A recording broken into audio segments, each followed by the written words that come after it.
এ বিষয়ে আরো জানাতে কলকাতা থেকে আমাদের সাথে যুক্ত আছেন সহকর্মী ভাস্কর সর্দার। ভাস্কর, আনুষ্ঠানিক ফলাফল কখন প্রকাশ করা হতে পারে এবং আরেকটি বিষয় জানতে চাইবো যে এখনো পর্যন্ত কয়টি আসনের ফল গণনা বাকি আছে? ধন্যবাদ অর্থী। এখনো পর্যন্ত কিন্তু যেটা বললে সেটা হলো কিন্তু গণনা শেষ হতে প্রায় সন্ধে হবে সূর্যাস্তের পর। কিছুক্ষণ আগে মুখ্যমন্ত্রী মমতা বন্দ্যোপাধ্যায় একই কথা বলেছেন যে সূর্যাস্তের পরে কিন্তু সবকিছু বোঝা যাবে। এর সাথে বলে রাখি 293 আসনের কিন্তু গণনা চলছে এখনো। ফলে জয় পরাজয় এখনই কিন্তু বলা যাবে না। এখন পর্যন্ত আমরা দক্ষিণ কলকাতার ভবানীপুর আসনে দাঁড়িয়ে আছি, সেখানে কিন্তু 9 রাউন্ড শেষে 24,000 ভোটে এগিয়ে আছে মমতা বন্দ্যোপাধ্যায়। আর এরকমই প্রতিটা 9 থেকে 10 রাউন্ড গোনা হয়েছে, আরো 10 রাউন্ড কিন্তু গণনা থাকবে, অর্থাৎ 20 রাউন্ডের গণনায় মাত্র 9 রাউন্ড হয়েছে, এখনো 11 রাউন্ড গণনা বাকি। তবে সার্বিক যে চিত্র ফুটে আসছে সেখানে কিন্তু অনেকটা এগিয়ে আছে বিজেপি।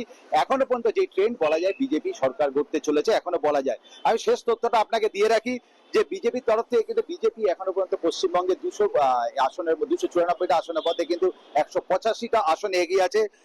তৃণমূল কিন্তু 100-র নিচে 98টা আসনে। এবং উল্লেখযোগ্যভাবে হুমায়ুন কবির যে পশ্চিমবঙ্গে তিনি তুলেছিলেন যে বাবরি মসজিদের উদ্যোক্তা, তিনি কিন্তু দুটো আসনে দাঁড়িয়েছিলেন, মুর্শিদাবাদে রেজিনগর এবং নওদা দুটো আসনে কিন্তু তিনি এগিয়ে আছেন। ফুরফুরা শরীফের পীরজাদা আইএসএফ এর যে নওশাদ সিদ্দিকী তিনিও কিন্তু এগিয়ে আছেন। বামেরাও এক আসনে এগিয়ে আছে। কংগ্রেস শুধু একটি আসন, কংগ্রেস কিন্তু এখনো শূন্য। ফলে সার্বিক পরিস্থিতিতে বলা যায় বিজেপি কিন্তু এখনো ট্রেন্ডে আছে। কোথাও কোথাও 10 রাউন্ড গোনা হয়েছে, আরো 10 রাউন্ড গণনা বাকি আছে।